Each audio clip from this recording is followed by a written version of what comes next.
I am Mim Granahan. I'm an actor, writer, and director. The first time I read Shakespeare was freshman year in high school, and I think it was the first time that I'd ever had to read a play in an English class. So I was like, I don't know, this is weird, you know?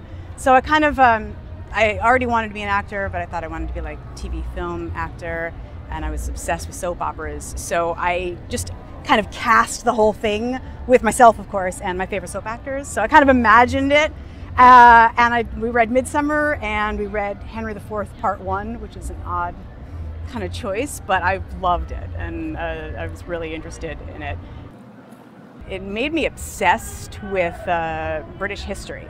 That's like one of the things I nerd out about most, and it's from doing the fact that the first one I did was Richard II, and not having the time with the director to talk about the story at all during early parts of rehearsal. I was figuring stuff out for myself, and all of a sudden I was like, wait a minute, I read Henry IV Part 1. This is the guy that becomes king. Wait, I get this. And I became very interested in the actual history of it.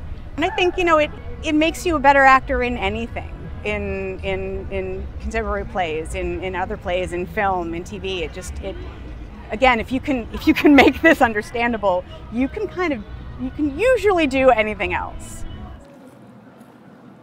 I mean, I think it's partly just loving it, and obviously a facility of the language, but the ability to make the language and the story understandable to someone who maybe doesn't know it at all, or even someone who knows it but doesn't know, not sure about the story.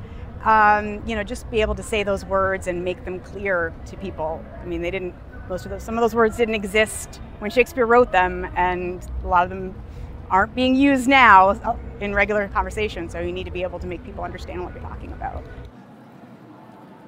I love this piece because Margaret is so fierce. Margaret, she would get on a horse and just lead this army if she weren't, born a woman.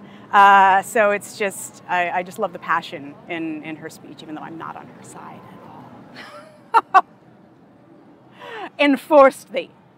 Art thou king and wilt be forced? Ashamed to hear thee speak. Timorous wretch! Thou hast undone thyself, thy son, and me, and given unto the house of York such head as thou shall reign but by their sufferance? To entail him and his heirs unto the crown, what is it but to make thy sepulchre and creep into it far before thy time? Warwick is chancellor and the lord of Calais. Stern Falconbridge commands the narrow seas. The duke is made protector of the realm, and yet shalt thou be safe. Such safety finds a trembling lamb environed with wolves. Had I been there, which am a silly woman, the soldiers should have tossed me on their pikes before I would have granted to that act. But thou prefers thy life before thine honor. And seeing thou dost, I here divorce myself, both from thy table, Henry, and thy bed, until that act of Parliament be repealed, whereby my son is disinherited. The northern lords that have forsworn my colours will follow mine, if once they see them spread. And spread they shall be, to thy foul disgrace and utter ruin of the house of York.